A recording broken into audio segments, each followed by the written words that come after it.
जय श्री माता जी। जय श्री माता आवाज जी। नहीं आई? जय श्री माता जी। आप लोग बोलेंगे तभी तो आगे हम बोल पाएंगे। जय श्री माता जी। जय श्री माता जी। सबसे पहले श्री माता जी को कोटि कोटि नमन कि श्री माता जी ने इस महाशिवरात्रि, आपका बहुत बहुत धन्यवाद। श्री माता जी से यही प्रार्थना है कि इस सेशन और आगे जो भी सेशंस कल भी होंगे सेमिनार में, जो भी मैसेज, जो भी संदेश श्री माता जी हम सभी स्पीकर्स के माध्यम से आप लोगों तक पहुंचाना चाहते हैं, हम सब उसका सशक्त माध्यम बन पाए, माँ के अच्छे यंत्र बने। और पूरी कोशिश रहेगी कि जो भी बोले हृदय से बोले, आपके हृदय तक पहुंचे, तभी उसका असर दिखेगा।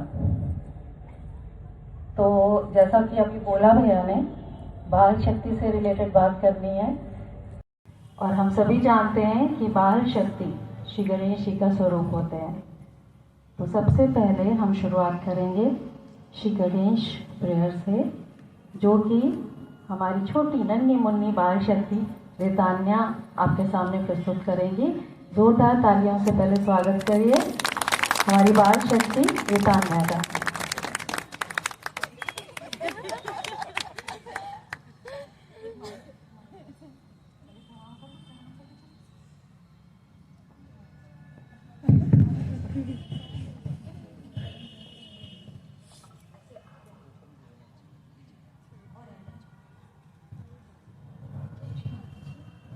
Yes, Mataji, do not get upset with people or situation. Both are powerless without your reaction. Who is powerful? Lord Ganesha, but you cannot feel joy until you worship Sri Ganesha. By worshipping Sri Ganeshi, you will increase your joy and you will be happy forever, because He is the God of joy and God of love. Yes, Mataji.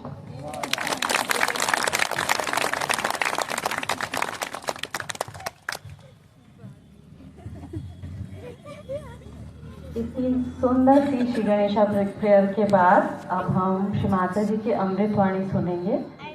Shri Mata जी बहुत सुंदर संदेश दे रही हैं सभी parents के लिए, तो कृपया ध्यान से सुने श्री माता जी की अमृतवाणी।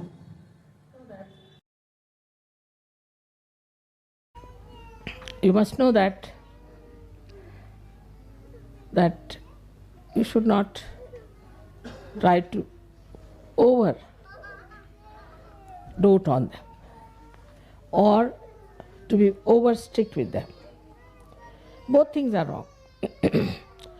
One thing they must know, that you love them and respect them as Sahajogis because they are Sahajogis. Instill this idea into them that you are Sahajogis. That's why we all respect you. Please send all the children here in front, I think would be a better idea. So we have to give them first this idea that they are Sahajogis, that they have to have a dignity of their own, and that they cannot try and misbehave at wrong points because they are Sahajogis.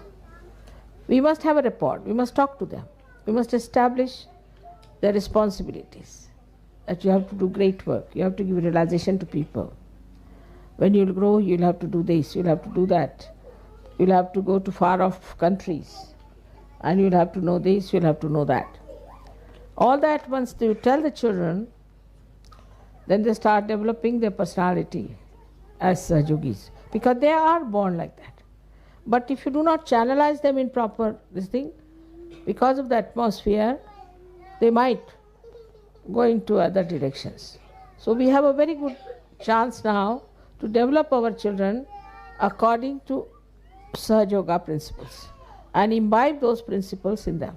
You have to always say that you are grown up, you are better than other children, and you have to behave accordingly. You cannot behave in a manner that is not behaving a Sahajogi. Now the parents have to be also good Sahajogis. Their attention should be good. If their attention is not good, the children will pick up all the bad things and they will start behaving in a manner that they should not. All right? Now go and sit down. Nice, good. Huh?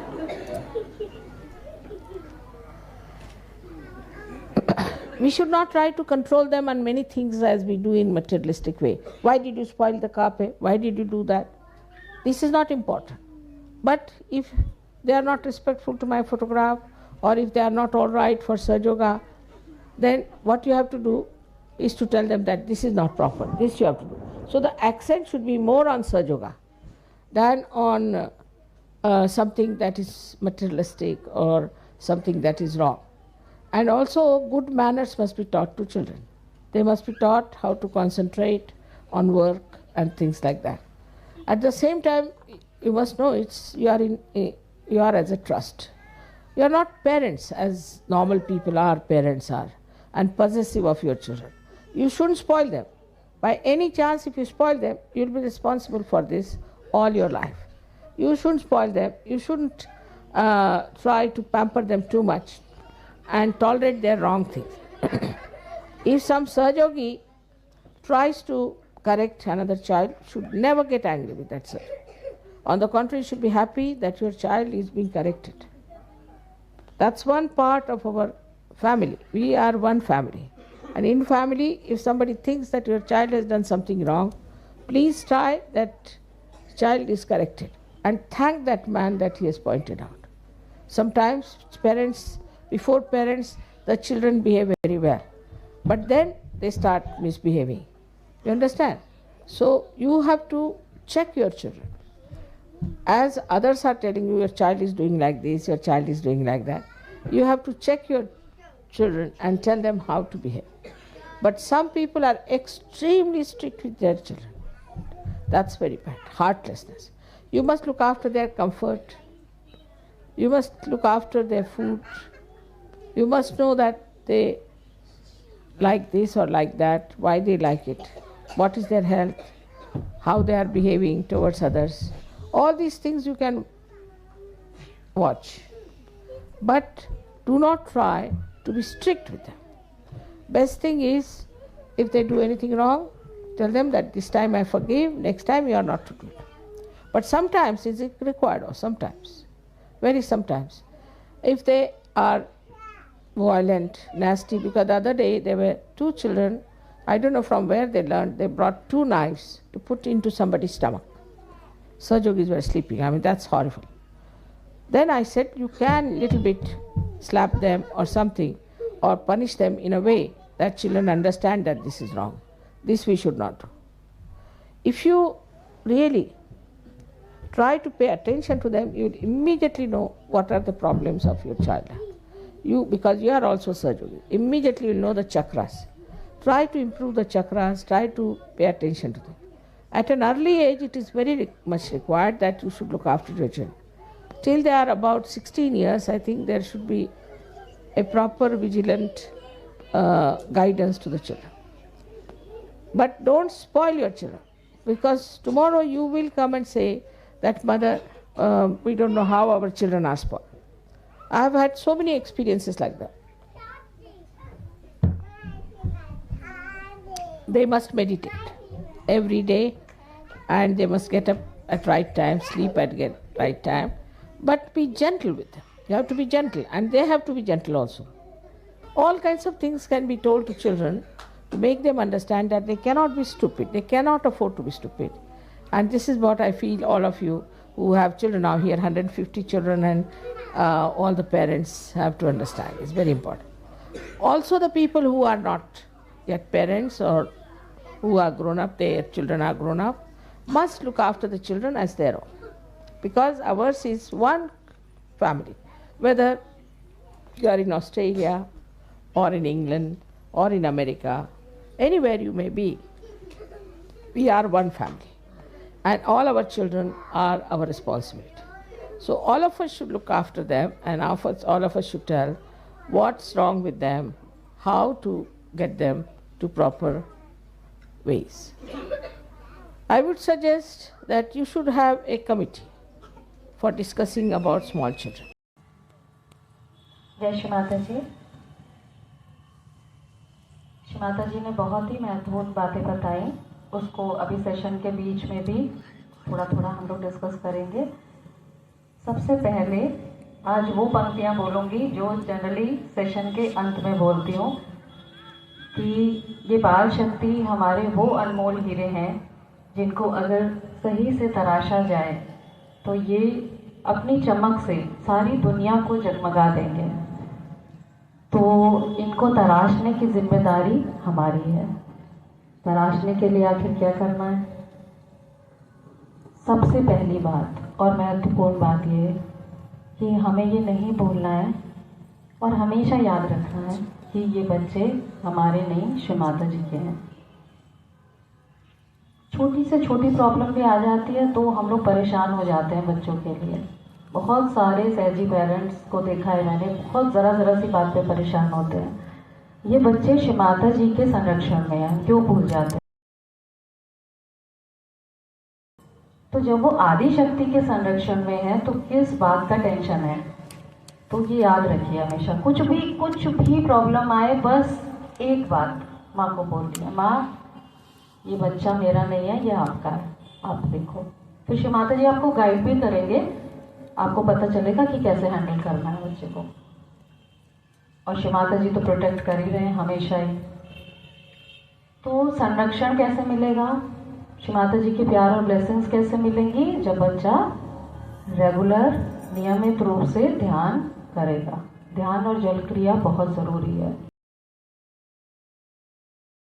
को आदत डले उसके लिए सबसे पहले तो हमें खुद को ही देखना है कि हम खुद क्या कर रहे हैं, क्योंकि बच्चे तो वही सीखते हैं जो हम करते हैं।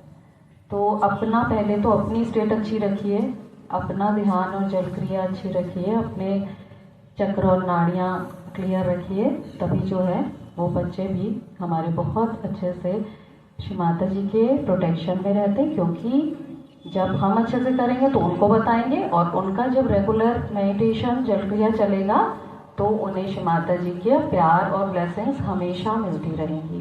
जैसे श्री माता जी ने अभी बताया, हमें उनको ये एहसास दिलाना है कि वो विशेष बच्चे हैं, वो सहज योगी हैं, उनका व्यवहार कैसा होना चाहिए ये हमें उन्हें सिखाएंगे और बहुत छोटे से सिखाएंगे, तभी वो सीख पाएंगे। तो बड़े होके जब उनको इतने महान काम करने हैं उसका एहसास तो अभी से दिलाना पड़ेगा ना, कि बेटा जब बड़े हो गए तो आपको एक बहुत अच्छा युवा शक्ति श्री माता जी का एक बहुत अच्छा इंस्ट्रूमेंट बनना है, आपको रियलाइजेशन देना, जैसा माने भी अभी बोला, उनको आत्म साक्षात्कार देना है, उनको दूर देश, पता नहीं वो देश विदेश कहाँ रहेंगे, अपने वाइब्रेशन से वो सब जगह सभी जगह सहयोग फैला सकते हैं। और वो चैतन्य शक्ति जब सब तरफ फैलती है तो उसका बहुत असर पूरे समाज पे आता है। इसके अलावा हमें बहुत ज़रूरी है कि सही ज्ञान हम बच्चों को दें, सही ज्ञान उन तक पहुंचाना बहुत ज़रूरी है। और वो कैसे पहुंचेगा? श्री माता जी की अमृतवाणी से। इधर उधर से नहीं सीखना है हमें, गलत चीज़ें ना खुद सीखनी है ना बच्चों को सिखानी है। श्री माता जी की टॉक से सीखिए और उसी से सिखाइए। अमृतवाणी सुनने की आदत खुद भी हमें होनी चाहिए और बच्चों को भी हमें डालनी है। बहुत छोटे बच्चे बहुत देर तक नहीं बैठ पाते हैं, बड़ी टॉक नहीं सुन सकते, तो छोटा छोटा अंश हम माँ की टॉक का उनको सुनवा सकते हैं। एक डायरी मेंटेन करवाइए जिसमें कि बच्चे ये लिखें कि उन्होंने क्या सीखा। ऐसे बहुत से बच्चे हैं, हम लोग अक्सर बच्चों को कॉपीज और डायरीज गिफ्ट करते हैं इसीलिए कि बेटा इसमें लिखना, और बच्चे लिखते भी हैं। तो ये आदत हमें उनको बचपन से ही डलवानी है। अब हम लोगों को क्या लगता है कि सारी प्रॉब्लम्स तो हम बड़ों को ही है, हमने तो सारी सुख सुविधाएं बच्चों को दे ही रखी हैं हर तरीके से, तो वही अब बच्चे को क्या परेशानी। लेकिन ऐसा नहीं है, बच्चे भी बहुत सारी समस्याओं से जूझते हैं।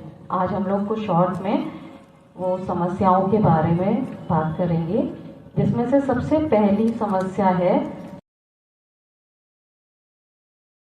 भावनात्मक असंतुलन, यानी इमोशनल इम्बैलेंस।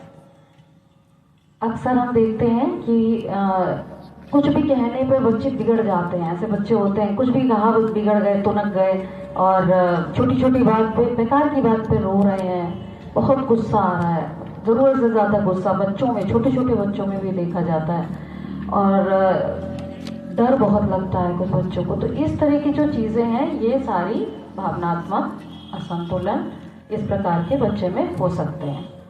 ये क्यों होते हैं हम सबको पता है, चक्रों और नाड़ियों में जब असंतुलन होगा, बाधाएं होंगी, तभी ये भी प्रॉब्लम आएगी।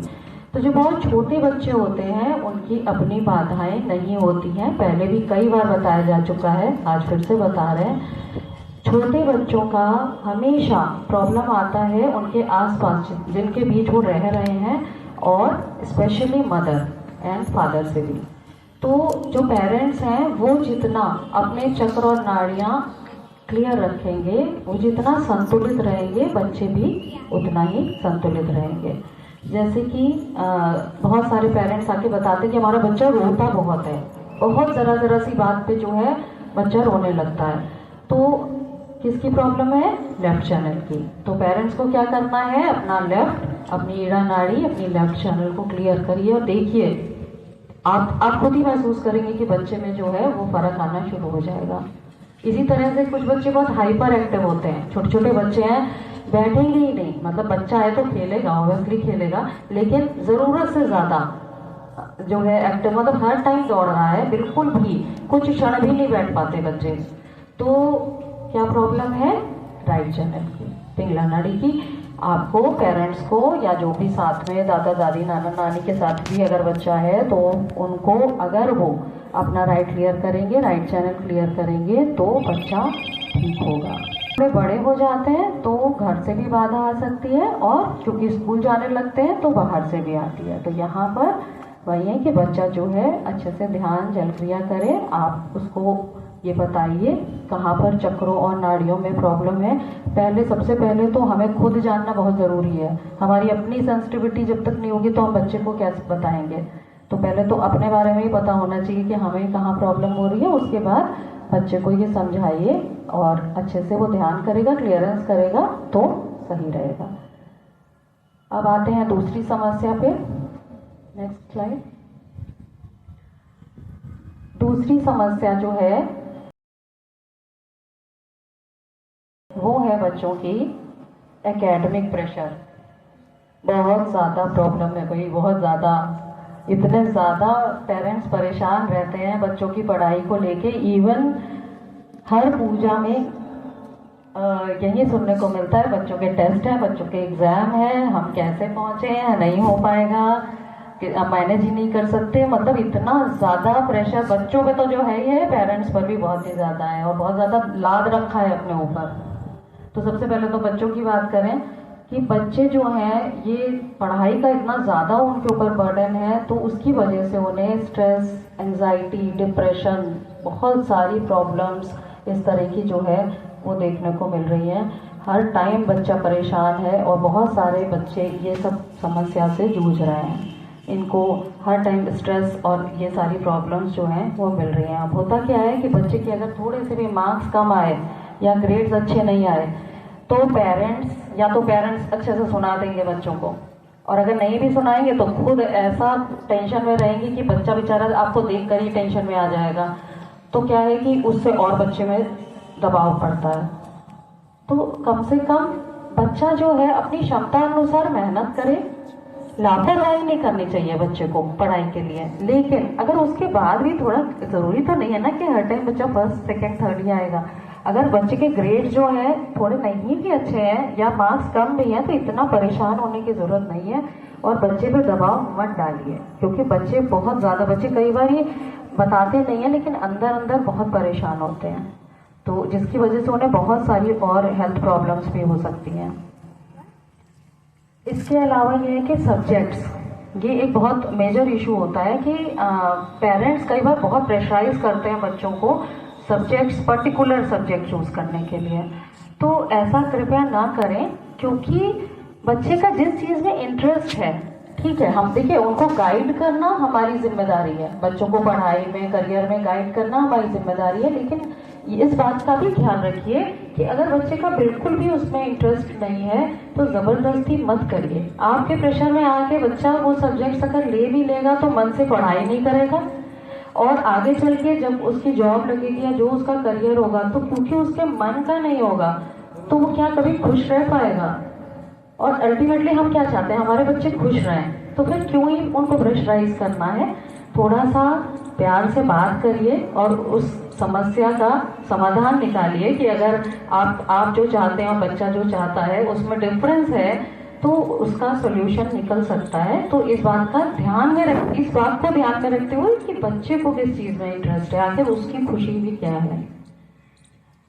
तो अब हम लोग आते हैं नेक्स्ट स्लाइड पर। अगर बच्चे जो अभी तक की प्रॉब्लम बताई दोनों बच्चे जो हैं, पहले भी बोला कि नियमित ध्यान और जल क्रिया करेंगे और सप्ताह में एक बार सेंटर आएंगे। सेंटर भी आना जरूरी है, उसकी इंपॉर्टेंस अभी बताई जाएगी।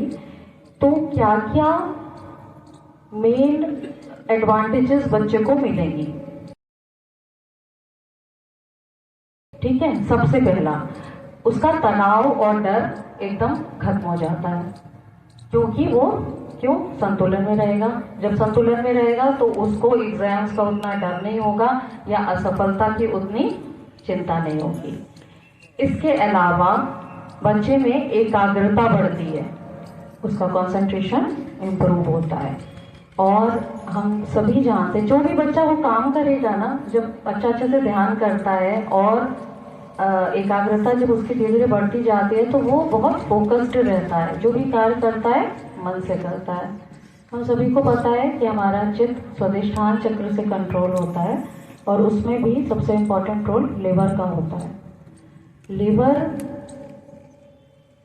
अगर बच्चे में पढ़ाई का दबाव बहुत ज़्यादा, बहुत जोर पड़ रहा है बच्चे पे, तो लिवर हॉट हो जाता है। तो लिवर के हॉट होने से बच्चे का बहुत ही जो चित्त है वो बहुत अस्थिर रहेगा, अशांत रहेगा, मतलब हर टाइम डिस्टर्ब्ड रहेगा। तो लिवर को सही रखना बहुत ज़रूरी है। उसके लिए जो सबसे ज़्यादा हम लोग बच्चों को बताते हैं वो 2 चीज़ें ज़रूर कराइए। एक तो आइस पैक आप रखवा ही सकते हो बड़े बच्चों को, और दूसरा ये कि लिवर कूलिंग मंत्रा। राइट हैंड शिव माता जी की ओर और लेफ्ट हैंड हम लिवर पे रख के 10 कूलिंग मंत्रास निर्मल विद्या में दिए हुए हैं। 10 मंत्रास जो कि आपको स्लाइड पर भी दिख रहे हैं। ओम त्वमेव साक्षात श्री हिमालय नमो नमः से लेके आपको पूरा देख रहे हो, इस तरीके से आप उसे करा सकते हो। उससे बच्चे को फायदा होता है। रेगुलर आप उसे कराइए। फुट सोक के टाइम भी बच्चा कर सकता है और ऐसे भी कर सकता है। इसके अलावा राइट स्वादिष्ठान पे ये प्रेयर कर सकते हैं कि श्री माता जी आप हमें शांत चित्त दीजिए, हमारे चित्त को शांत कर दीजिए, स्थिर कर दीजिए। बहुत फायदा होता है इससे। पूरे मन से बच्चे से कहिए कि मांगे श्री माता जी से, तो इससे बच्चे को बहुत ज़्यादा एडवांटेज मिलेगी। वो फोकस्ड रहेगा तो हर काम अच्छे से कर पाएगा। अब तीसरी एडवांटेज है कि बच्चों की स्मरण शक्ति तेज होती है। स्मरण शक्ति यानी मेमोरी जो है, जो बच्चा 1 घंटे में कोई चीज़ याद करता था वो जस्ट आधे घंटे में याद करने लगता है। और ऐसे एग्जाम्पल्स हैं, बच्चे हम लोग को आके ये चीज़ बताते हैं। तो अगर बच्चा ध्यान कर रहा है उसकी स्मरण शक्ति बहुत ही अच्छी हो जाती है। इसके लिए पढ़ने से पहले बच्चे 3 मंत्र भी ले सकते हैं। स्लाइड पे आपको दिखेंगे। ये 3 मंत्र पढ़ाई से पहले बच्चों को हम लोग बोलते हैं कि ये बच्चे आदत डालें।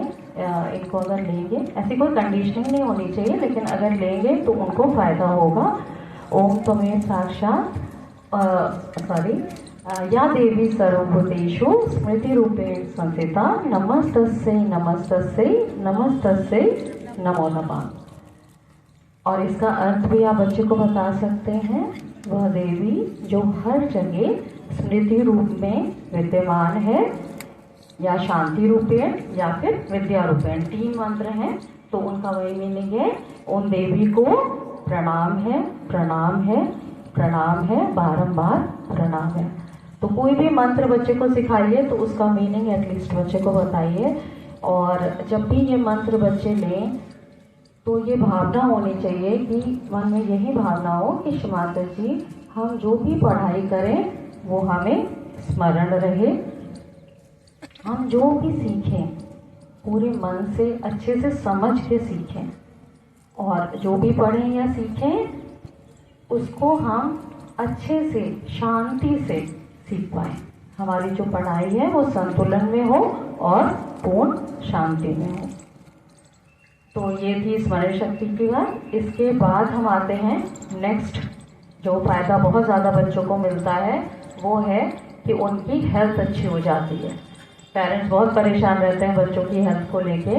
तो हम सभी जानते हैं कि 12 साल तक एंटीबॉडीज़ बनती हैं बच्चों में। अगर बच्चा ध्यान कर रहा है तो एंटीबॉडीज़ की संख्या बढ़ती है अच्छे से, जिसकी वजह से उसको उसकी जो इम्यूनिटी सिस्टम है, रोग प्रतिरोधक क्षमता है, वो भी बढ़ती है। तो बच्चा अच्छे से स्वस्थ रहता है। तो अगर नियमित ध्यान करेगा तो उसके चक्र और नाड़ी संतुलित रहेंगे और उसका स्वास्थ्य भी अच्छा रहेगा। तो एक बहुत बड़ी प्रॉब्लम जो पेरेंट्स को रहती है हेल्थ की, वो प्रॉब्लम भी सॉल्व हो सकती है। सारी समस्याओं का हल है ध्यान करना, माँ से जुड़ना। ये बहुत जरूरी है कि बच्चे माँ से जुड़ें। एक ये हम बोलते तो हैं कि बच्चा हमारा ध्यान कर रहा है, उसका ध्यान लग भी रहा है कि नहीं लग रहा है, ये भी तो देखिए। और बच्चे बहुत लंबे टाइम तक उनको बैठना जरूरी नहीं होता है। बच्चा जितनी देर बैठे उतनी देर उसका माँ से जुड़ना जरूरी है, माँ से स्ट्रांगली कनेक्ट होना जरूरी है। इस बात को भी हमें ध्यान रखना है। अब आते हैं हम एक और एडवांटेज की ओर, जो है कि बच्चों की रचनात्मकता बढ़ती है। बच्चा का कोई देखिए, बच्चा कोई डांस में अच्छा होता है, कोई म्यूजिक में अच्छा होता है, कोई पेंटिंग में अच्छा होता है। कुछ ना कुछ क्वालिटी तो ज़रूर हर बच्चे के अंदर होती है। तो जो भी क्वालिटी है वो और इन्हेंस हो जाती है और बच्चा उस पर्टिकुलर फील्ड में बहुत अच्छे से और एक्सेल कर सकता है, बहुत ही अच्छे से अपनी उस इंटरेस्ट को, उस क्रिएटिविटी को, वो मतलब हर तरीके से उसमें निखार आ जाता है। तो अगर बच्चा जो है, अगर आपका बच्चा पेंटिंग या ड्राइंग या जो भी चीज़ में उसको इंटरेस्ट है, म्यूज़िक में, तो ज़रूर उसको बचपन से आप एक कोशिश ज़रूर करिए कि उसको एटलीस्ट एक अच्छे से सिखाएं, हम ट्रेनिंग दें, ताकि जब बच्चे ये बड़े होंगे तो फिर वो उसी इंटरेस्ट की फील्ड में बहुत और अच्छा कर सकते हैं। अब आते हैं हम नेक्स्ट स्लाइड की ओर। अभी हम चित्त की बात कर रहे थे। चित्त जो है हमारा सबसे ज्यादा अशांत और अस्थिर रहता है। किससे? ये तो शायद सभी बता देंगे, मोबाइल और कुछ तो आवाज आए, मोबाइल और सोशल मीडिया। बहुत परेशानी है भाई, बहुत ज्यादा परेशानी है। मतलब कुछ मदर्स तो हम लोग के पास आती है बिल्कुल आंखों में आंसू भर के कि क्या करें, बिल्कुल बच्चा इतना बुरा हाल है कि बिल्कुल पूरे टाइम जो है मोबाइल पे लगा रहता है। स्कूल से आए बच्चे, बैग उधर फेंका और बस सीधे मोबाइल में। पहले क्या होता था कि बच्चे जब भी फ्री टाइम होता था तो बाहर खुली हवा में खेलते थे, बुक्स पढ़ते थे। लेकिन अब बिल्कुल ये सारी चीज़ें मोबाइल और सोशल मीडिया ने बिल्कुल छीन ली हैं बच्चों से। बच्चे पूरे टाइम इसमें लगे रहते हैं। और एक और अभी ट्रेंड निकला है रील बनाने का। रील क्या होती है शायद सभी को पता होगा। छोटे छोटे वीडियो क्लिप्स बना के बच्चे जो है इंस्टा पे, बच्चे बड़े भी बहुत ज़्यादा करते हैं, उस पर अपलोड करते हैं छोटे छोटे वीडियो क्लिप्स। अब ये रील बनाने का ऐसा पागलपन है कि कहीं पर भी ना उनको समय का ध्यान होगा, ना स्थान का ध्यान होगा, कहाँ क्या कर रहे हैं। मेट्रो में, ऑटो में, यहाँ तक कि चलते चलते 2 व्हीलर में, 4 व्हीलर में, हर जगह रील बन रही है। इतना ज़्यादा आजकल क्रेज है लोगों को। तो और इतना ज़्यादा हानिकारक है ये बच्चों के लिए, क्योंकि बहुत सारे फिजिकल और मेंटल इश्यूज आते हैं, बहुत ही ज़्यादा। इसके बारे में अगर बात करने लगे ना तो बहुत लंबा टाइम हम इसी के बारे में बोलते रहेंगे। पूरे सेशंस होते हैं हम लोगों के सिर्फ इसी टॉपिक पर। तो ये तो हमें सभी को पता है कि बहुत हानिकारक है। अब बात करेंगे लेकिन सॉल्यूशन की, समाधान बहुत ज़रूरी है। तो कुछ ऐसे एफर्ट्स जो कि शायद अगर हम करें तो ये कुछ समाधान निकल सकता है, इसके बारे में आप लोगों को बताना चाहूँगी। और कोशिश करिए कि अगर आप इनमें से थोड़ा सा भी करते हैं तो देखिएगा कि आपके बच्चों में, अगर आप परेशान हैं कि बच्चों की इस आदत से और अपनी भी आदत से, तो शायद जो है चेंज हो जाए कुछ। तो सबसे पहला जो हमें करना चाहिए एफर्ट, वो है कि जो स्क्रीन टाइम है, क्योंकि बच्चों का स्क्रीन टाइम, चाहे वो मोबाइल के आगे बैठा है, चाहे वो टीवी के आगे बैठा है, हर टाइम वो किसी ना किसी स्क्रीन के आगे है। तो स्क्रीन टाइम जो है वो लिमिटेड कर दीजिए। लिमिटेड से क्या मतलब कि एक ड्यूरेशन फिक्स कर दीजिए। अगर आप बहुत स्ट्रिक्टनेस करेंगे, कुछ ऐसे पेरेंट्स भी हैं जो कहते हैं हमने मोबाइल छीन लिया बच्चे का, हम देंगे ही नहीं बच्चे को। आप छीन लेंगे तो बच्चा क्या करेगा, चोरी छुपे करेगा और डेफिनेटली करेगा, ऐसा देखा गया है। तो इस तरह मत करिए, ये उससे बैठ के बात करिए और ये डिसाइड कर लीजिए कि हाँ भाई बेटा हम तुमको करने देंगे, लेकिन इतना टाइम तुम बस डेली कर सकते हो। तो जब टाइम लिमिटेड होगा और बच्चे को आप प्यार से समझाएंगे तो वो समझ सकता है इस चीज़ को। दूसरी चीज़ जो आती है कि पेरेंट्स को आत्मसंयम करना पड़ेगा, अपने ऊपर पहले कंट्रोल रखना सीखिए, क्योंकि छोटे छोटे बच्चों को हम लोग खुद देखते हैं कि मदर्स खुद ही पहले पकड़ाती है कि 2-2 साल के बच्चों को मोबाइल दे दिया और अपना बिजी है किसी भी चीज़ में, उसके बाद खुद ही परेशान हो रही है कि अब क्या करें। अब तो बच्चा पूरे टाइम, हमारा बच्चा तो खाता भी नहीं है, सोता भी नहीं है, बिना मोबाइल देखे कुछ भी काम नहीं, मतलब कोई भी काम उसका नहीं पूरा होता है, हर टाइम उसको मोबाइल चाहिए। तो फिर आदत किसने डाली, खुद से हम ही लोगों ने। तो अभी क्या है, सेल्फ कंट्रोल भी किसको करना है, हम ही लोगों को। तो सबसे पहले अपने ऊपर कंट्रोल रखिए, क्योंकि बच्चा वही सीखेगा जो हम करेंगे। हमारा आचरण और व्यवहार ही बच्चों के लिए मार्गदर्शन का काम करता है, हर बार ये बोलते हैं हम लोग। अब नेक्स्ट और क्या एफर्ट करना है हमें, नेक्स्ट एफर्ट ये है कि बाहर खुली हवा में प्रकृति के बीच बच्चे को जाने की और खेलने की आदत डालें। छोटे छोटे बच्चों को पार्क लेके जाइए, आजकल लेके नहीं जाती मदर, छोटे छोटे बच्चों को बाहर लेके जाइए, उनको खुली हवा में खेलना आना चाहिए, आउटडोर एक्टिविटीज करवाइए उनको, तभी वो बाहर निकलना सीखेंगे। नहीं तो बस पूरे टाइम जो है अंदर मोबाइल और टीवी के सामने ही बैठे रहते हैं। अच्छी किताबें पढ़ना, बिल्कुल हैबिट छूट चुकी है बच्चों की, किताबें पढ़ते ही नहीं है बच्चे आजकल के। तो अच्छी अच्छी किताबें लाइए, उनको आदत डालिए कि वो बुक्स पढ़ें, और किताबें पढ़ने से बहुत उनको फायदा होगा, उनका शब्द ज्ञान बढ़ेगा और उनकी रीडिंग स्पीड भी बढ़ेगी, जो उनको और भी चीज़ों में हेल्प करेगी, पढ़ाई में भी हेल्प करेगी। और उनका बहुत सारी जो नॉलेज है वो जब अच्छी अच्छी बुक्स पढ़ने से उनको मिलेगी तो आगे लाइफ लॉन्ग उन्हें हेल्प करेगी वो चीज़। तो बुक्स पढ़ने की आदत ज़रूर डालिए, अच्छी बुक्स लाइए।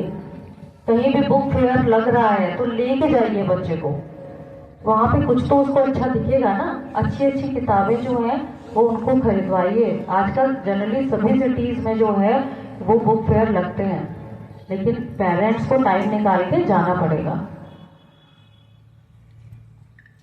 बच्चों के साथ मूल्यवान समय बिताना है। मूल्यवान समय क्या होता है कि जब सिर्फ हम और हमारा बच्चा, वो टाइम सिर्फ हमें उसको देना है, फिर कुछ और नहीं करना है। थोड़ी सी मौज मस्ती करिए, थोड़ा सा खेलिए बच्चों के साथ। ये टाइम दोबारा नहीं आएगा। जब बच्चे बड़े हो जाते हैं ना तो बच्चे चले जाएंगे, आगे पढ़ाई करेंगे, जॉब करेंगे, तब ये टाइम आपको नहीं मिलेगा। तो ये टाइम को यूटिलाइज करिए और क्वालिटी टाइम स्पेंड करिए बच्चों के साथ। और लास्ट एक पॉइंट है कि बच्चों को उनकी रुचि की, जैसा पहले भी बताया कि जिस भी चीज़ में उनको इंटरेस्ट है, अगर वो बचपन से ही हम उनको आदत डालें तो उनकी जो टाइम और एनर्जी है वो सही जगह चैनलाइज होगी। तो वो बहुत ज़रूरी है कि कम से कम बच्चा अपने इंटरेस्ट की चीज़ करेगा और उसका टाइम जो है वो बेकार में मोबाइल और सोशल मीडिया से हटके कम से कम थोड़े टाइम तो वो कुछ और कर रहा है। ठीक है, तो ये सारे थे हमारे फायदे। फायदों के साथ साथ सॉल्यूशन। फायदे तो पहले बता चुके, सॉल्यूशन ये है कि मोबाइल और सोशल मीडिया से अगर बचाना है तो ज़रूर इनको ध्यान में रखना पड़ेगा इन बातों को अमल में लाना पड़ेगा हमें। अब हम एक और समस्या के बारे में बात करेंगे जो होता है पीयर प्रेशर। बहुत सारे पेरेंट्स को तो पता ही नहीं होगा कि ये पीयर प्रेशर क्या होता है। पीयर प्रेशर होता है साथियों के द्वारा दिया गया दबाव।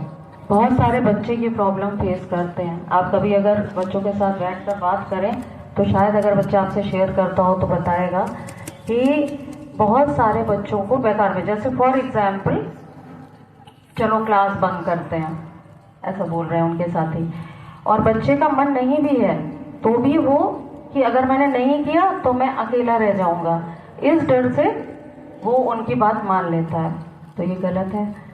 तो ये चीज़ जो है बच्चों में बहुत ज़्यादा प्रॉब्लम देखी जा रही है अब, खासकर बड़ी बड़ी सिटीज़ में तो बहुत ज़्यादा है। तो बच्चे कैसे बचेंगे इस चीज़ से? अगर वो ध्यान करेंगे, श्री माता जी के प्रोटेक्शन में रहेंगे तो वो आसानी से दबाव में नहीं आएंगे किसी के भी बात के, है ना। हमारा बच्चा ऐसा होना चाहिए कि दूसरे बच्चे उससे इम्प्रेस हो, वो उससे पूछे अरे भाई तुम क्या करते हो। ऐसा नहीं कि हमारा बच्चा ही दूसरों की गलत बातें लेकर आ जाए, ये चीज़ नहीं होनी चाहिए। तो ये ज्ञान तो हमें ही देना है ना, यही चीज़ तो सिखानी है बच्चे को कि ऐसा नहीं होना चाहिए। और क्या चीज़ इसमें हेल्प करेगी सबसे ज़्यादा? श्री माता जी द्वारा दी गई सबसे बड़ी शक्ति जो है चैतन्य शक्ति, वो बच्चे को यहाँ पे बहुत हेल्प करती है, क्योंकि बच्चा सही गलत की पहचान कर पाता है।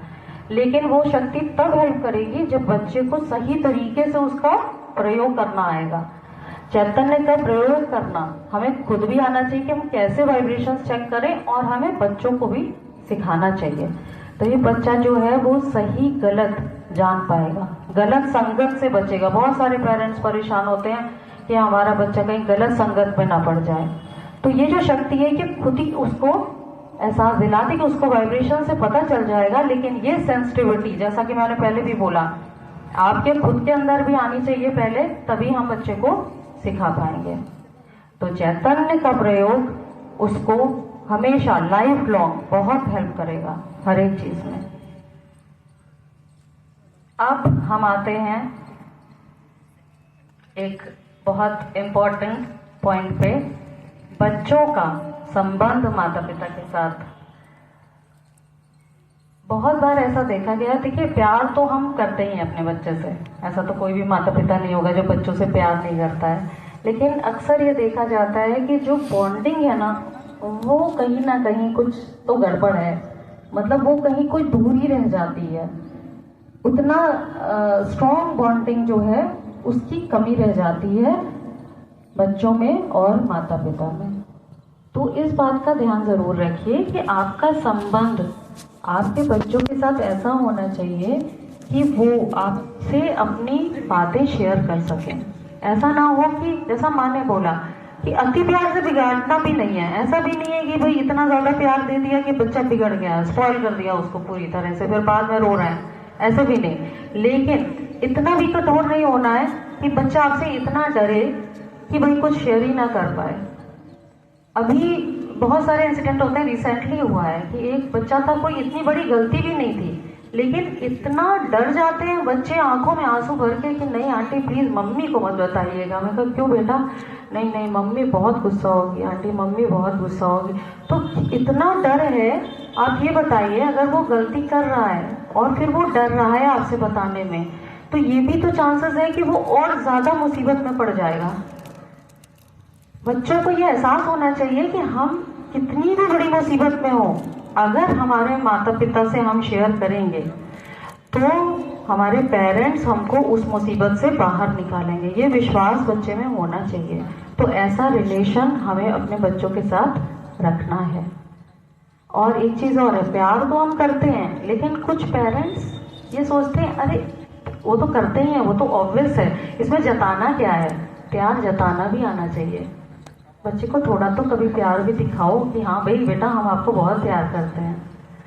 इसलिए ज़रूरी है क्योंकि अगर आप और उसके बीच दूरी रह जाएगी और उसको कहीं ना कहीं ये लगा कि मम्मी नहीं मुझे प्यार करती है, ये आ जाता है बच्चों में कई बार, क्योंकि कंपैरिजन अभी हम कई बार करने लगते हैं। ये भी नहीं करना है कभी भी। साथ के बच्चों के साथ या भाई बहन हो बराबर के या बड़े भी, तो कंपैरिजन मत करिए।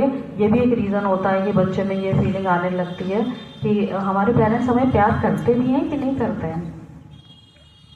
तो ये चीज़ कभी भी ना आए बच्चे में, और तो जताइए ज़रूर, तभी बच्चे को ये एहसास ज़रूर, नहीं तो वो बाहर में वो प्यार ढूंढेगा। और जब वो बाहर में ढूंढेगा, खासकर टीनेजर बच्चों की प्रॉब्लम बता रही हूँ ये मैं, कि बाहर में बच्चे वो प्यार ढूंढते हैं और फिर गलत रास्ते जाते हैं। तो बहुत ध्यान रखिए कि हमारा संबंध उनके साथ कैसा है। अपने बच्चे को तो सभी प्यार करते हैं, इतना प्यार होना चाहिए हमारे अंदर। और माँ से मांगिए, वो तो बैठी है, बस मांगना ही तो है कि माता जी हमें उतना प्यार दीजिए कि मैं उसको सब जगह सारे बच्चों में बांट सकूं। वो प्यार सब बच्चों को दीजिए, क्योंकि इनको एक अच्छा सहयोगी बनाना, एक अच्छा इंसान बनाना, ये हमारी जिम्मेदारी है। उनको अच्छे संस्कार देने हैं हमें। तो वो प्यार को बांटना, विश्वास मानिए कि आप बच्चे को जितना प्यार देंगे ना, उससे कई गुना ज़्यादा प्यार आपको वापस मिलता है। लेकिन वो प्यार बांटिए सब बच्चों में, सिर्फ अपने बच्चे तक सीमित नहीं रहना है। कई बार क्या होता है कि बच्चे हमसे उतना शेयर नहीं करते हैं जितना कि ग्रैंड पेरेंट्स से शेयर करते हैं। यहाँ पे काफ़ी सारे ग्रैंड पेरेंट्स बैठे हुए हैं, और मैं कहना चाहूँगी कि ज़रूर ज़रूर टाइम निकालिए और बच्चों को उनके ग्रैंड पेरेंट्स के साथ टाइम स्पेंड करने के लिए ज़रूर मौका दीजिए।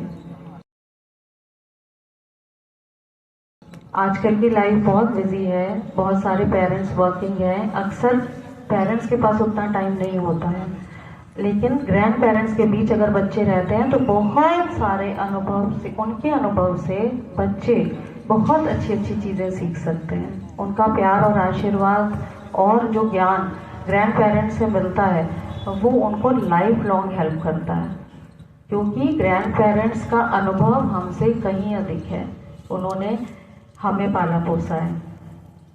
लेकिन ग्रैंड पेरेंट्स से भी रिक्वेस्ट है कि इतना पैम्पर नहीं करना है कि बच्चे बिगड़ जाएं। कई बार ये भी पेरेंट्स आके बताते हैं कि भाई जो है, अरे दादा दादी तो बिगाड़ देते हैं। तो ऐसा नहीं है, उनको भी एक संतुलित व्यवहार रखना है बच्चे के साथ। और जो प्यार और रिस्पेक्ट हम अपने बच्चों से एक्सपेक्ट करते हैं कि वो हमें दें, वो ही प्यार और रिस्पेक्ट हमें अपने बड़ों को ज़रूर देना चाहिए।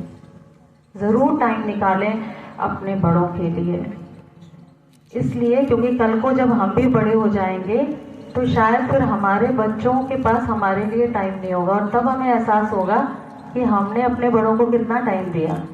तो इसलिए इस बिज़ी लाइफ से थोड़ा सा टाइम निकालना बहुत ज़रूरी है। बात कर रहे हैं ग्रैंड पेरेंट्स की। हमारे साथ एक ऐसी ग्रैंड मदर हैं, बहुत वरिष्ठ सहयोगी, और बहुत सारे बाल शक्ति सेमिनार में उन्होंने बहुत यूज़फुल सेशंस लिए हैं बच्चों के लिए, और बहुत लविंग और केयरिंग ग्रैंड मदर हैं। मैं चाहूँगी कि वो अपने अनुभव आप लोगों से शेयर करें। मैं आमंत्रित करना चाहूँगी हमारी वरिष्ठ सहयोगी श्रीमती सीमा विरमानी दीदी को। तालियां बजा दीजिए।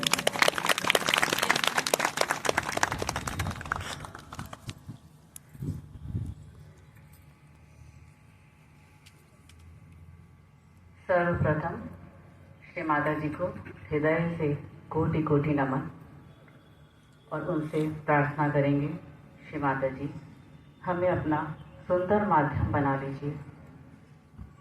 आप हमसे जो भी बुलवाना है बुलवा लीजिए। यहाँ पे उपस्थित सभी भाई बहनों को और प्यारे बच्चों को हमारा प्यार भरा जय श्री माता जी। जय श्री माता जी। आज का हमें टॉपिक दिया गया है कि ग्रैंड पेरेंट्स का उनके ग्रैंड चिल्ड्रन के साथ क्या भूमिका होनी चाहिए। वैसे तो ग्रैंड पेरेंट्स का रोल उनके ग्रैंड चिल्ड्रन और उनके पेरेंट्स दोनों के लिए ही बहुत ज़्यादा इम्पॉर्टेंट है। हमारे भी 4 ग्रैंड चिल्ड्रन हैं, क्योंकि हम लोग बच्चों के प्रति इतना प्यार होता है कि हमारा वो प्यार अनकंडीशनल लव होता है, निर्वाज्य प्रेम। हमारे अंदर पेशेंस होती है, धैर्य और कामनेस होती है, शांति होती है, जिससे कि बच्चों को बहुत इमोशनल सिक्योरिटी मिलती है। हमारे पास समय होता है और पेरेंट्स के बाद अपने कार्यों में बिजी होने की वजह से वो इतना समय अपने बच्चों को नहीं दे पाते हैं, तो हम उनको अच्छे से गाइड कर सकते हैं। लेकिन उसके लिए बहुत ज़रूरी है कि हमें एक आदर्श सहयोगी होना पड़ेगा, क्योंकि बच्चा का जो घर है वो उसका सबसे पहला स्कूल होता है। और बच्चे घर में जो देखते हैं, जैसा वातावरण होता है, ये श्री माता जी भी कहती हैं बच्चे देख के ज़्यादा सीखते हैं। क्योंकि श्री माता जी ने एक टॉक में एग्जाम्पल भी दिया था कि एक बच्चे की मदर अपने ससुर को एक टूटे से बर्तन में खाना दिया करती थी। तो वो बच्चे से कहती थी कि जाओ देकर आओ, लेकिन एक दिन वो बर्तन टूट गया तो वो बच्चा बहुत रोया। तो माँ ने पूछा क्यों रो रहे हो तुम? कहते कि नहीं, जब मैं सोच रहा हूँ जब मैं बड़ा हो जाऊंगी तो मैं किस में आपको खाना दूंगा। क्योंकि बच्चे देख के सीखते हैं, उसको आप जितना मर्जी कह लीजिए वो उतना असर नहीं होगा जितना वो देख के सीखते हैं। तो हमारे घर का जैसा वातावरण है बच्चे वही अपना लेते हैं। अगर हमारे घर में पॉजिटिविटी है तो बच्चे भी बहुत पॉजिटिव हो जाते हैं। और अगर हमारे घर में लड़ाई झगड़ा हो रहा है, बहुत गुस्से से बात की जा रही है और बहुत चिल्लाना चीखना हो रहा है, तो बच्चे वही अपना लेते हैं। ऐसे में हम ग्रैंड पेरेंट्स का फर्ज है कि हम बच्चों को अलग ले जाकर उनको प्यार से बताएं कि बच्चों ऐसा ना करो, क्योंकि बच्चों पे बहुत बुरा असर आएगा, कि बच्चों पे इसका बहुत बुरा असर आता है। तो क्योंकि हम सभी चाहते हैं कि हमारे बच्चे सही रास्ते पे चलें, तो इसके लिए सबसे ज़्यादा ज़रूरी है, जैसे कि अभी सब रश्मि ने भी बोला, कि पेरेंट्स और ग्रैंड पेरेंट्स दोनों को ही नियमित ध्यान करना चाहिए, जल क्रिया करनी चाहिए, अमृतवाणी सुननी चाहिए और कलेक्टिविटी में जाना चाहिए। क्योंकि जब हम ध्यान करते हैं तो बच्चे हमें देखते हैं, हमारे वाइब्रेशंस बच्चों को मिलते हैं, जिससे कि उनका भी मन करता है करने का ध्यान। और वो फैमिलीज बहुत ही ब्लेस्ड हैं जिनके ग्रैंड पेरेंट्स उनके साथ रहते हैं, क्योंकि बच्चों में वो एक फैमिली बॉन्डिंग आ जाती है और वो एक दूसरे की रिस्पेक्ट करना सीख जाते हैं। तो इसीलिए जब बच्चे ध्यान करते हैं तो उनको भी छोटे छोटे अनुभव होते हैं, एक्सपीरियंस होते हैं। वैसे ही एक एक्सपीरियंस मैं शेयर करना चाहूँगी।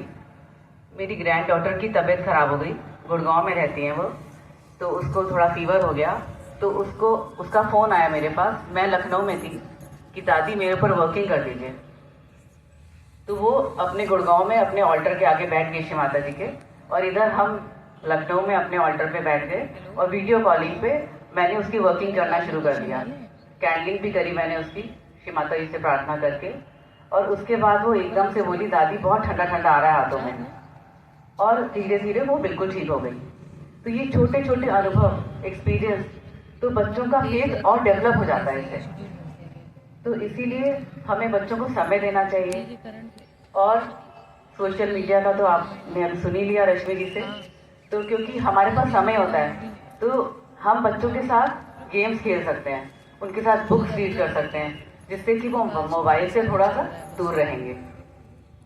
तो क्योंकि यही बच्चे हमारे फ्यूचर हैं और सहयोग का फ्यूचर है। अगर उनका गणेश का स्ट्रांग होगा तो ये आगे चलकर श्री माता जी के बहुत अच्छे माध्यम बनेंगे।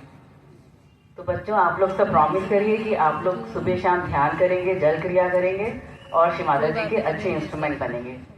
जय श्री माता जी।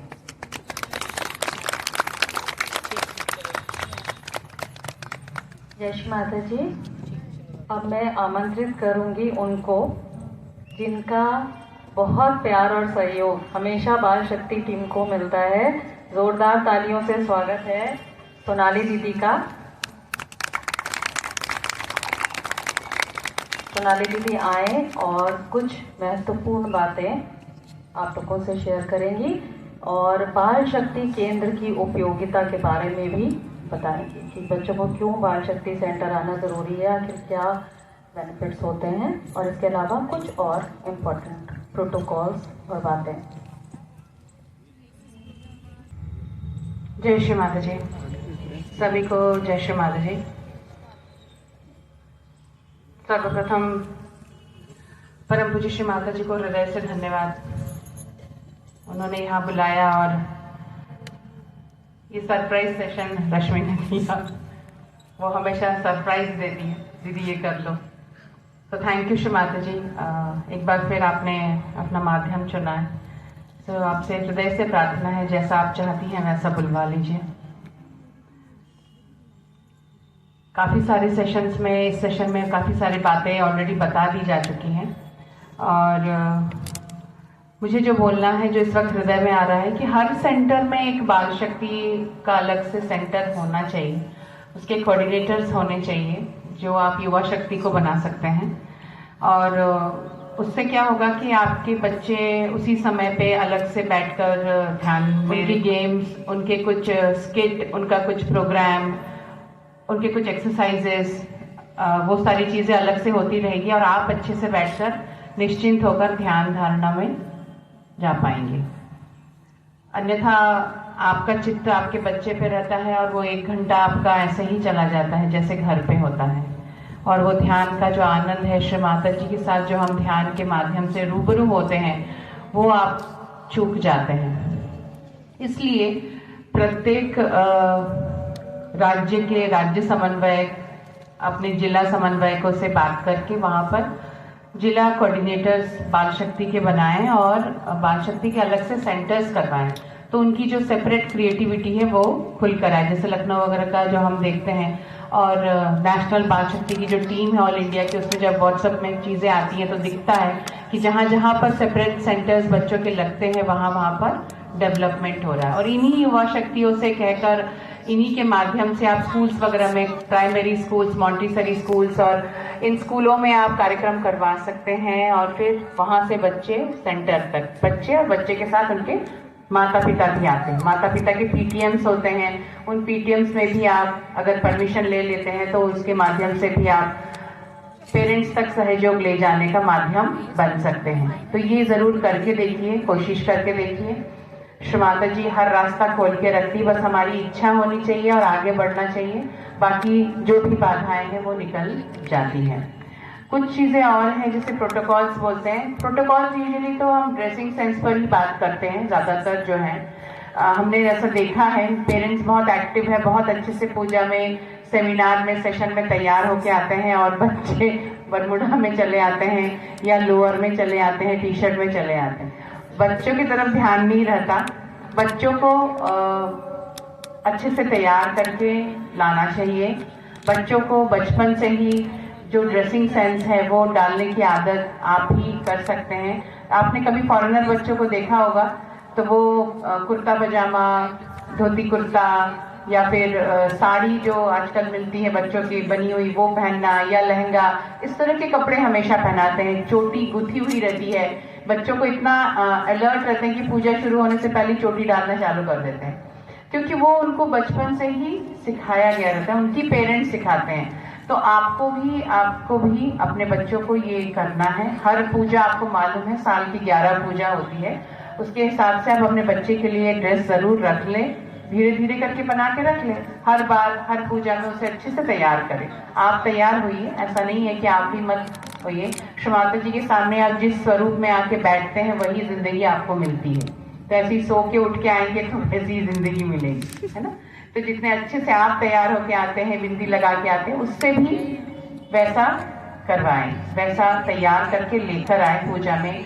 प्रोटोकॉल्स में आता है ब्लैक मत पहनिए, ना खुद ब्लैक पहनिए ना बच्चे को ब्लैक पहनाइए, जीन्स वगैरह अवॉइड करिए, वो पहनाकर पूजा में मत ले आइए। भले ही आप दूसरे जिले से सुबह सुबह निकल के आ रहे हैं तो भी बच्चे के लिए बैग में कपड़ा लेके आइए और यहाँ के चेंज करवा लीजिए। बहुत बड़ा काम नहीं है एक माँ के लिए, पर वो वैसे ही उसे तैयार करके स्टेज पे आने दीजिए। जब वो जलाभिषेक के लिए आते हैं तभी जो टीम मेंबर ऑर्गेनाइजर है वो बस ऐसे करके देखते रहते हैं, हाय रे ये क्या पहन लिया। आप कभी इसीलिए हम लोग कहते हैं हमेशा कि नेशनल पूजास में आना चाहिए। इंडिया में जहाँ जहाँ नेशनल पूजास होती है वहाँ वहाँ जाना चाहिए। जैसे उत्तर प्रदेश में पूजा है, उत्तर प्रदेश के लोगों को तो आना ही चाहिए, साउथ के सहयोगियों को यहाँ आना चाहिए, यहाँ के सहयोगियों को साउथ में जाके पूजा अटेंड करनी चाहिए या महाराष्ट्र में जाके अटेंड करनी चाहिए। तो आपको दिखेगा कि क्या कल्चर है सहयोग का, कैसे बिंदी लगानी है, कितने ऊपर बिंदी लगानी। मैंने नॉर्थ में देखा है सिंदूर की बिंदी ना दोनों भावों से जरा सा ऊपर रहती है, तो जरा से के बाद थोड़ा सा और ऊपर जाना है, थोड़ी सी और बड़ी भी होनी है। तो ये सारी चीजें आपको दिखती हैं कि आपको शमाता जी जैसे चाहती हैं वैसा श्रृंगार जो है वो आप इंडिया में घूमेंगे ना अलग अलग जगह, तो आपको अपने आप उसका कॉन्सेप्ट आपका क्लियर हो जाएगा। और बच्चों को कैसे लेके आना, आप कभी महाराष्ट्र की पूजा में जाइए, आपको दिखेगा इस स्टेज पे आने वाले युवा शक्ति भी साड़ी में बिल्कुल सुबह 4-5 बजे नहा के बिल्कुल पिंड वहां पे चढ़ते हैं, आंचल ऐसे रहता है, वहीं फिर माँ का श्रृंगार, मतलब इतना ज्यादा उसको फॉलो करते हैं। तो ये देख देख कर हम सीखते हैं। तो आप लोगों से हमारा यही अनुरोध है कि आप श्री माता जी के जो प्रिय बच्चे हैं वो है बाल शक्ति हैं, उनको उनका जो लालन पालन है आपको बहुत जिम्मेदारी से करना है। बहुत सारी बातें इन्होंने बताई है, कुछ चीजें जो चित्त में आ रही है। माता पिता और ग्रैंड पेरेंट्स के लिए आपस में झगड़ा नहीं करेंगे, आपस में झूठ नहीं बोलेंगे बच्चे के सामने, वो सीखता है आपको देखकर, सबसे ज्यादा आपको ऑब्जर्व करता है और उससे वो लेता है। आपका मेडिटेशन बहुत स्ट्रांग होना चाहिए, जो बार बार यहाँ पर रश्मि ने भी बोला है। आपके अंदर से जो वाइब्रेशंस का फ्लो है उसी का असर उस पर होता है। तो आप अपने पर्सनल लाइफ में, प्रोफेशनल लाइफ में कैसे बिहेव कर रहे हैं और सहज लाइफ में, उसको वो सारा तालमेल सेम होना चाहिए। अगर उसको दिख रहा है तो फिर वही वो एक्सेप्ट करता है और वैसे ही वो बिहेव करता है। मोबाइल बहुत हीट देते हैं, आप मोबाइल देते हैं बोल के बच्चे मोबाइल लेते हैं, आप उनको जंक फूड, डब्बे का फूड खिलाते हैं बोलकर बच्चे को वो आदत लगती है, उसका कोई कसूर नहीं है। पर आप क्या कह देते हैं, अरे वो तो वही आपने खिलाया, वही है, रोटी सब्जी की जगह आपने वो खिला दिया शॉर्टकट मेथड, इसलिए बच्चा वही खाता है। तो ये आपका है कि आज के आधुनिक समय में जो सहयोग हमें साक्षात परमात्मा से आशीर्वाद स्वरूप मिला है, उसे किस तरह से अपने बच्चे तक पहुंचने देना है, ये आपकी जिम्मेदारी है। तो उसका सबसे पहला स्टेप तो है कि आप डिसिप्लिन हो जाइए। कहीं पर भी कोई भी काम हम करते हैं, अगर हमें सक्सेस चाहिए होता है, तो हम लोग कल ही बात कर रहे थे, लाइफ हमारी बहुत डिसिप्लिन्ड होनी चाहिए, अनुशासन में हमें होना चाहिए। तो सहयोग का अनुशासन है सुबह उठकर ध्यान में बैठना, माँ की अमृतवाणी को सुनना, उसके बाद हमारी दिनचर्या शुरू होती है। रात को सोने से पहले अमृतवाणी सुनना, कुछ करना और ध्यान करके सो जाना, ये हमारी दिनचर्या में रहता है। और दिन भर हमें उसी स्टेट में रहना होता है, अटेंशन सहस्त्रार पर रखकर, ब्रीज का फ्लो हाथ से हमें महसूस होते रहना चाहिए। तो ये हमारे हाथ से अगर नहीं हो रहा है तो ये सब नेशनल पूजा जब होती है तो यहाँ आके अपनी चुपचाप बैठ के क्लियरिंग होने देना चाहिए। क्लियरिंग की नहीं जाती है, होती है श्रीमाता के सामने बैठने पर। तो जो आपका माध्यम जो करता है वो भी माध्यम ही होता है श्रीमाता जी का। तो आप यहाँ पे आते हैं ना, तो एफर्टलेसली आपकी क्लियरिंग हो जाती है। आपका जो भी थोड़ा बहुत कैच है, पकड़ है, वो सुबह ध्यान, शाम ध्यान, दिन भर का सेमिनार, सेशन, सहयोगियों के बीच अपने आप क्लियर हो जाता है। इसलिए आना चाहिए। श्रीमाता जी बुला रही हैं तो आना चाहिए ही चाहिए, उसका कोई एक्सक्यूज नहीं है।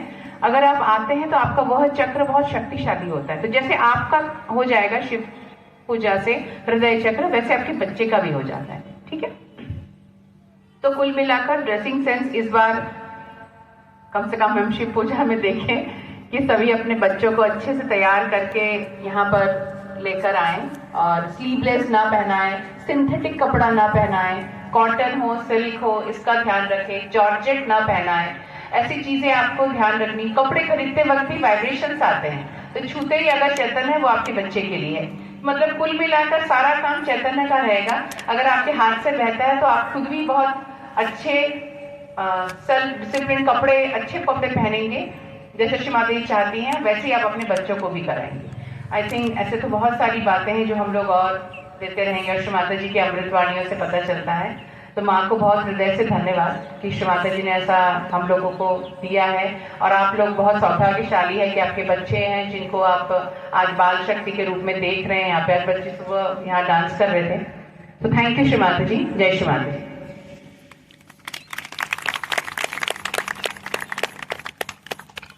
Thank you so much.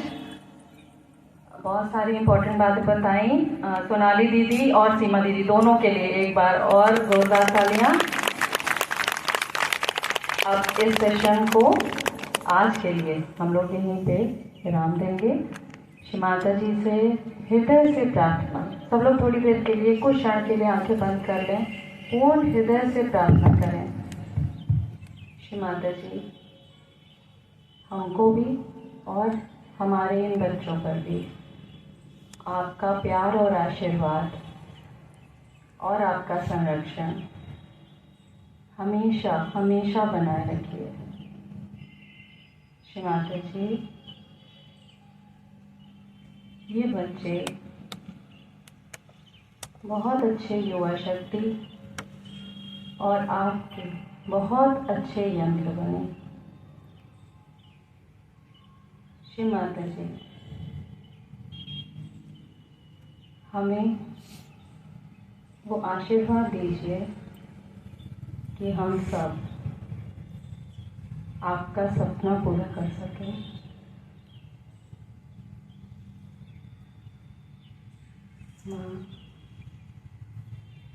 हम सब आपका सपना पूरा कर सकें।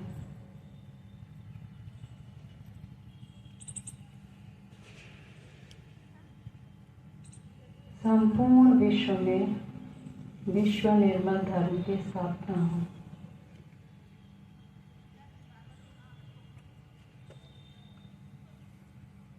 जय श्री माता जी। थैंक यू श्री माता जी, और थैंक यू आप सभी लोगों का जिन्होंने पेशेंटली इतनी देर तक इतनी सारी बातें सुनी। जय श्री माता जी।